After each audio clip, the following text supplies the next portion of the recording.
Today's interview with James Wong has been broken into two parts for your viewing pleasure. In the first part, we talk about James, his background, and founding of NiHowdy.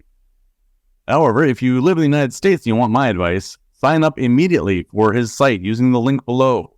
It's a real no-brainer, and if you watch this episode, you'll find out why. Please enjoy.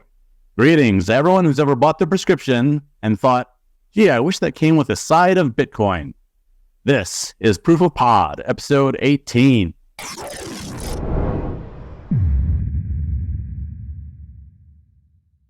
My guest today is James Wong. James, are you there? Hey, David, I'm here. Thanks for having me on. All right. James, you have a project called NiHowdy. Is that correct? That's correct. Okay, fantastic. And that lets people get Bitcoin rebates on their prescription drugs? Correct. We basically help a lot of customers save on the prescription costs. And what makes us really different is that we return drug rebates back into the hands of consumers. And our drug rebates, they come in the form of Bitcoin. Okay, great. We're going to get back to that. First, why don't you introduce yourself? I understand you're a pharmacist by training. That's correct. I am a pharmacist by trade. I've been doing this for quite a long time. Came from a family of pharmacists. Used to own my own pharmacy, worked very heavily in psychiatry and mental health. Up until about 2020, right when COVID hit, I became very disillusioned with sort of how the practice of healthcare was. I was just sort of really disgusted with partially the drug rebate system, how a lot of different insurance companies, even pharmacies were making just so much on the rebate end. I decided to just sell my practice, got into Bitcoin a little bit more, and I realized, Bitcoin was such a great solution for healthcare costs. And I've been spending the last 3 to 4 years building NiHowdy and sort of just creating content around that and educating a lot of healthcare providers on, the merits of Bitcoin, orange pilling. Right. All right. You need more orange pilling. So when did you first get into Bitcoin? Yeah, it has been college for me. I would probably say 2013, I was pretty aware about it. But I would say it really got more serious into about 2017, 2018. That's kind of when I started getting into Bitcoin. But the 2013, you were probably in, or at least aware of it before it ran up to like $1,000, right? Yes, correct. Nice. Well, I think I have good news for you, which is that you don't have to explain on this interview what Bitcoin is. That's great. How frequently do you have to explain what Bitcoin is? Oh my God, that probably takes a bulk of my conversation. Right. Okay. It's refreshing. So we're past that. We more or less know what Bitcoin is on this show. So, so you became aware of Bitcoin around 2013. Were you able to buy some back then, or? Yeah, right in college. I mean, a lot of people knew about the Silk Road, and had a laptop that had quite a lot of Bitcoin on it. But I ended up throwing away that laptop after. Oh no! I just thought it was just some sort of internet gift card or some sort of. I didn't really understand the value proposition of Bitcoin at that time. But obviously, it took me back until 2018, 2019.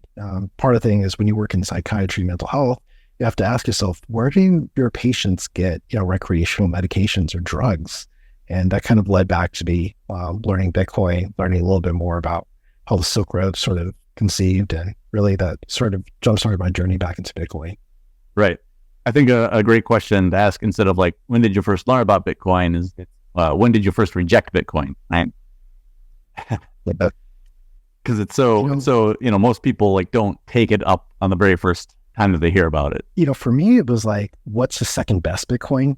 That was around 2018, 2019. I just thought it was like really expensive. And you start to look at all these other, what I call shit coins, Litecoin, Ethereum. And I was like, oh, maybe these are, the next Bitcoin. Right. Because Bitcoin has already shot up. So like you're too late, right? Yeah. There's a unit economic kind of bias there. And for me, I looked at it, I was like, well, yeah, this kind of makes sense. Why don't I try these other tokens? But sort of the journey for every Bitcoiner is like, well, you start to realize all these different shitcoins are they're just frauds. It's ridiculous. You have this meme coin mania. It's just gambling, and it's a zero-sum game. But for Bitcoin, everyone's a winner. So would you consider yourself a maximalist, Bitcoin maximalist? 100% Oh, okay. Wow. All right. Well, I usually say this to the end of the show, but while we're here, I have what I call Medley's test of Bitcoin maximalism. The premise is your crazy uncle, passes away and he leaves you in his will a choice. You can either have $100,000 worth of Bitcoin and you have to hold it in trust for 10 years, or you can have X $1,000 worth of an altcoin ETF, and you also have to hold that for 10 years. What is X where you feel like it's pretty close decision for you? You say 100, you think that Bitcoin and altcoins are about even. More than 100, you think that Bitcoin is better. Less than 100, you think altcoins are better. As far as price appreciation goes. Yeah, I mean, I would probably pick the first choice that you said. I mean, I would go all in on Bitcoin. The Right. ETF is just nothing more than a diluted legal claim. If something happens to the custodian and you're left litigating and trying to figure out, well, who owns what that is. But what if it were 10 times? Like maybe it was a million worth of the ETF. You only have to hold on to it for 10 years, and maybe you could sell it and buy, a bunch more Bitcoin at the end of the 10 years. Is there any number where you would say, oh yeah, I'd rather have the ETF because it's so much more initial value? It still comes down to, I guess, the risk of the custodian leading. I'd rather have Bitcoin. I really believe in self-custody. You have to maintain control of your own assets. There's nothing in this universe, there's nothing in this world where you can absolutely own one asset and actually have like full property rights over it. I'd probably go with the first choice. Okay. All right. Moving on. So, around 2020, you said you got out of the pharmacy business? Yes, correct. And you're up there in the Palo Alto area? Correct. The Bay Area. Bay Area, yeah, okay. And so I heard you telling a story, like you and your friends were just kind of like having a little revelry, and out of the chaos, you kind of came up with this idea and followed up on it later. Yeah, I mean, it was a group of pharmacy colleagues, all Bitcoiners as well. And we play some drinking games. And one of the drinking games we play is we try to come up with ridiculous businesses to start. And one of the ideas we blurted out was, why don't we give drug rebates back to people, but in Bitcoin? And the next day we woke up, I actually started working. Let me just say, this sounds like a drinking game that's only played in the Bay Area. Am I crazy? A little bit. I mean, a lot of Bay Area people are very, very entrepreneurial. So you do have these kind of conversations. They're quite quirky for sure. But yeah, I mean, we started thinking like, this is actually a really great solution. I mean, if you think about cost of healthcare, cost of prescription drugs, everything's just going up year over year. It's crazy. But if you can sort of look at Bitcoin, I mean, there's a lot of different studies that are done that shows everything on a Bitcoin standard is getting much more affordable. The common litmus test is, houses, real estate, also extending to cars and vehicles. The price of that in terms of Bitcoin standard is going down. So why don't we apply that same logic when it comes to healthcare? And sort of my expertise and background has always been in prescription drugs. There's actually a blog or article that we have on our website that has a lot of data that shows that prescription drugs over the last 6 years has gone up about 70% on average. But if you look at that on a Bitcoin standard, I mean, it's gone down about 11%. So I think it's a very compelling rationale or reason for healthcare providers or anyone who is looking at healthcare expenses to consider Bitcoin potentially.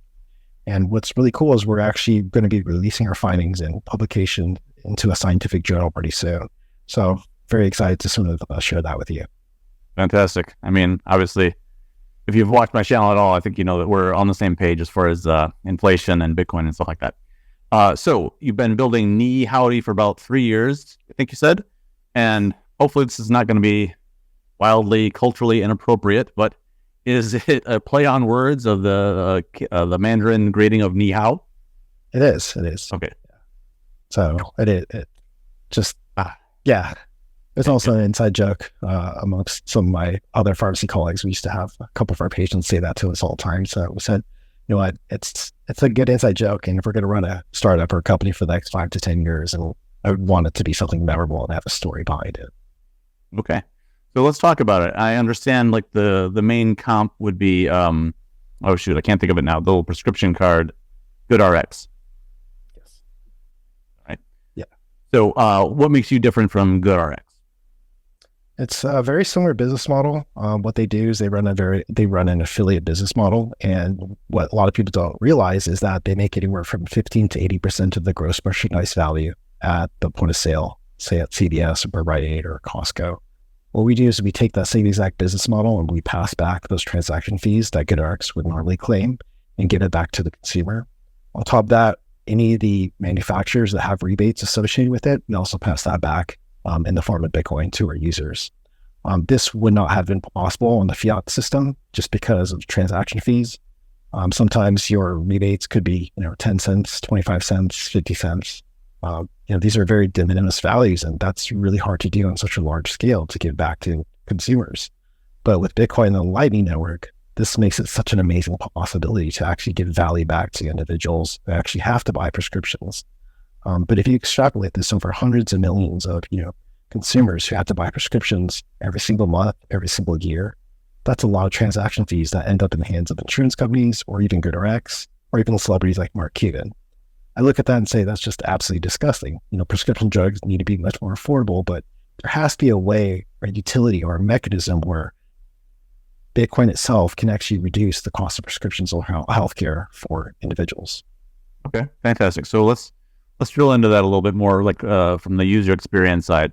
I've used GoodRx at times. Like I have pretty good insurance. My drugs are almost always extremely cheap, but occasionally something will come up, and I have either have it on my phone or I have them in a wallet or whatever. But sometimes the pharmacy will just say, "Oh, here's a GoodRx code," and my drugs have been cheaper a few times for nothing.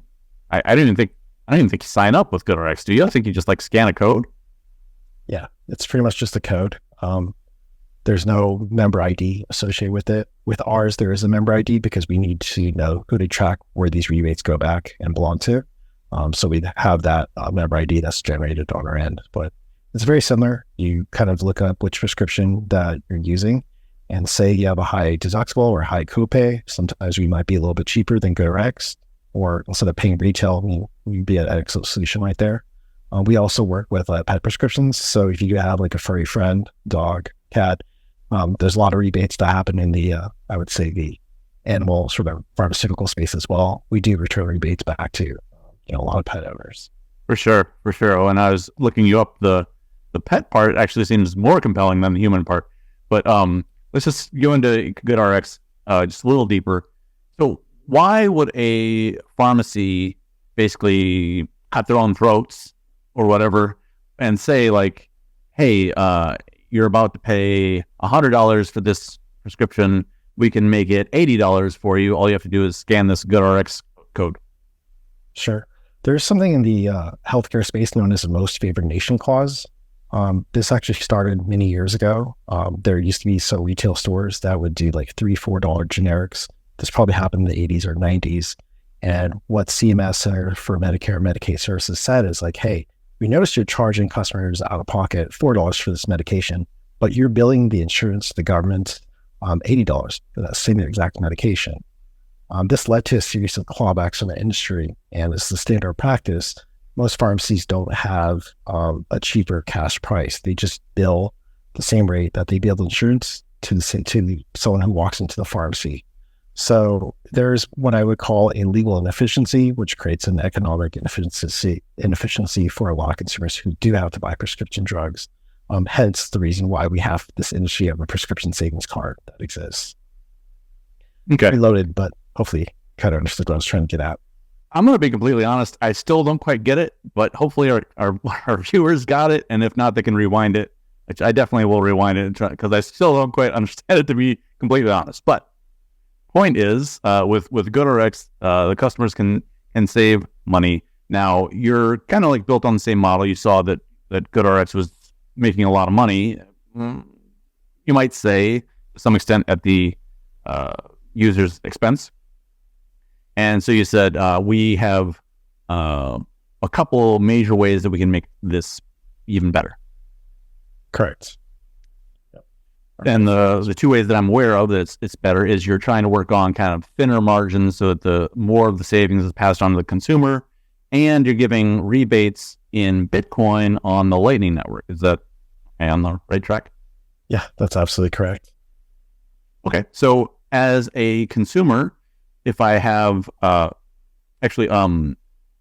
you're in what percent of pharmacies in the United States? We're at all of them, all 50 states, actually. We have about 50,000 pharmacies in our network. So you can go to a publicly traded company like Costco, CVS, Walgreens, Duane Reade. We're in every single pharmacy now. That sounds fantastic. There was quite difficult, but I'll explain that a little later. Wow. No, that's fantastic. What about other countries? I would say Puerto Rico. We are in contract with a few pharmacies there and some of the minor territories, but no other countries. All right. Well, still, it's amazing, to be in like all 70,000 pharmacies in the United States. That's a remarkable achievement already. Okay. So as a consumer, again, going back to that point of view, if I go into a pharmacy and my insurance either doesn't cover it or it's not covering very much, I could say, what's the price with GoodRx and what's the price with NiHow? Is that right? Yeah, pretty much. And if I get it with NiHow, let's say it's the same cost as GoodRx or maybe a little less, I also, if they put in the correct user ID, I get a 3% rebate. Is that right? It's up to 5% now. We've been actually able to increase our rebate structures because of our contractual rates. But right now it's up to 5% back on most medications. Okay, fantastic. This is sounding better and better all the time. So my rebates then, as a user, accumulate in my NiHow account. Now, do I have to set that up ahead of time? So we would hold custody of those funds, but when you're ready to withdraw, we'll generate a QR code for you to scan, and you can just withdraw it to whatever Lightning wallet that you have. Could be MUN. I don't really like MUN, but you could do Speed, you can do Wall of Satoshi, whatever you like. Great. So if I go into a pharmacy for the first time, I've never signed up with NiHowdy, can I can use it, but I don't get the rebate unless I sign up first? Yeah, you'll need to sign up first. We do basically give you like a coupon with like billing instructions. One of the fields, there's a member ID that's specific and unique to you. Signing up on our website is really fast. Takes about probably less than a minute, and you'll get a member ID. From there, you can just bring it to the pharmacy, just give them the billing instructions, and when they do run the claim, we'll be able to see on our end, and that's how we know who to credit for that prescription. Okay, great. So if you find yourself in a spot where you might want to use GoodRx, you can check NiHowdy at the same time, even without signing up. And if NiHowdy is better, you can use it right away. Even better, if you sign up at NiHowdy, you can get a 3% rebate over time. Not over time, but a 3% rebate that accrues immediately and is paid out at some later time. Yes, 30 days. Okay, great. And now, the crypto side of it is that you make these payouts via the Lightning Network. Is that correct? Yes. Okay, so tell me why you chose Lightning. Well, it'd be very expensive to do this on chain. The mempool fees could fluctuate very wildly. Everything on the Lightning Network, it's just much cheaper. It's much more efficient. The transaction fee is like less than 0.1%. So it's very low in order to get value back to the customers. Lightning was sort of like a no-brainer. If the Lightning Network didn't exist, I don't know if this a startup would have been possible. Mm-hmm. It would have been very cost preventive or prohibitive, I think, trying to settle this on chain. So I've made several Bitcoin transactions lately, and I've been paying less than $0.50 per transaction. But of course, it's a flat fee, whereas Lightning is a percentage of the amount transferred. Mm-hmm. Yeah. Correct. So, and also, although I'm paying less than $0.50 on my Bitcoin transactions, if I were a company like yours who might pay 50 people at once, perhaps on a single transaction, the cost of that transaction would go up but the cost per recipient goes down quite a bit. So, you might be like 10 cents, and it's not like a high priority transaction. So you could actually put in kind of a low bid on the sats per byte. Sure. Maybe get a decent price, but 0.1% on Lightning also sounds very good. Yeah. I mean, to your credit, you give the example of like 50 cents, right? Sometimes our rebates could be less than that, depending on the drug, the cost. So if you're talking about like 20 cents, 30 cents, okay, do that again on chain, it can be very cost prohibitive, and trying to reconcile UXTOs afterwards for someone that might not seem worth it. Okay. All right. I'm seeing this now. So, I was picturing you'd have to like save up your rebates until you had like at least $10 or something, but you don't do that. No, we purposely did not want to do a minimum sort of withdrawal. I mean, this value should be given back to users, to actual consumers, and they should have to accumulate up to $10 worth of rebates. I mean, you do see that with more like fiat sort of reward platforms. Right. Someone has to accumulate like $10, $20. And that could be a lot of different prescriptions. That can be like 20, 30 prescriptions for someone. Right. That's kind of hard. And not everyone's going to be constantly getting 20, 30 prescriptions in a year or in a couple of years. And that just it's a very long, process. And for us, it's just like, let's just get the value back to the consumer. At 5%, in order to accumulate $10 of the rebate, you'd have to spend $200 on the NiHowdy card. Yeah. We don't want to do that. All right. Okay. All right. I'm seeing the reason, value, or whatever of why you would choose this method then. So if I get, if I spend $50 on a prescription through NiHowdy, I get a 5% thing, which is 25 cents. And then after 30 days, it's sent to my Lightning address or wallet. What am I going to do with 25 cents? Well, it's like you just collect sats right now. And I solo mine. So sometimes I do get like 30 sats a day, but I think there is a future, at least it might happen in our lifetime, where one sat would be equivalent to $1. Right. I know that's very, very wishful thinking. You're talking about $100 million Bitcoin, but I do think it's, a possibility in our future. And I think that's sort of the exciting thing about Bitcoin is really, no one really knows what the price of this thing is. Right. Everyone kind of knows. I mean, if you're a Bitcoin maximalist, you kind of understand that one Bitcoin is one Bitcoin, and the value of this is sort of priceless in a Bitcoin standard world. Right. Yeah. So if your math is right there, which I think it was, one sat with $1 is $100 million Bitcoin. Well, what if one sat is worth 1 cent? Okay, then that's a $1 million Bitcoin, which is very reasonable. In which case, each sat being worth a cent. I mean, like that's when you're stacking sats. I mean, that's real money. I really like what I'm hearing so far. Is there any drawbacks? Like, what's the catch, James? I mean, you're going to be honest, just you and me, between you and me. What's the drawbacks? What's the catch? Well, like GoodRx, we take advantage of the legal inefficiency where pharmacies cannot charge less than what they would bill the insurance. So we do take advantage of that legal inefficiency. We do make money on transactions. We're a middleman at the end of the day. But we look at this and say there's a better way to sort of distribute these transaction fees instead of having to go back to shareholders of a publicly traded company or into the hands of celebrities like Mark Cuban. This money could actually return back into the hands of individuals. But the sort of North Star that we have is, can Bitcoin reduce prescription costs? And I certainly think it's very certainly possible that one day Bitcoin can absolutely create a zero net cost prescription for a lot of different individuals. We've been running this program, I want to say, since like Bitcoin was around 20,000. And we did have a few no-coiners actually utilize our product. And it was a really cool way of onboarding them onto Bitcoin, of them saying, hey, I kind of understand that this could potentially reduce my prescription costs a significant or considerable amount. There's still, of course, the skeptical, can this, offset this 100%, but I think time will tell like that.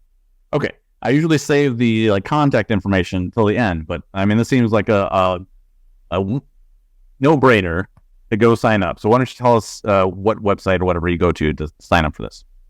Yeah, I mean, our website's NiHowdy, NiHowdy.com. Super easy to sign up. Socials, and you can find me on LinkedIn, James Wong, PharmD. So that's for all residents of the United States. Okay, well, this sounds like a good deal. Thanks for watching part 1 of our interview with James Wong. In part 2, we're going to discuss his broader thoughts on the cryptocurrency space and government regulations of the healthcare industry. Please tune in for that. And if you live in the United States and you haven't signed up for NiHowdy, please do so. It seems like a real no-brainer to me. See you next week.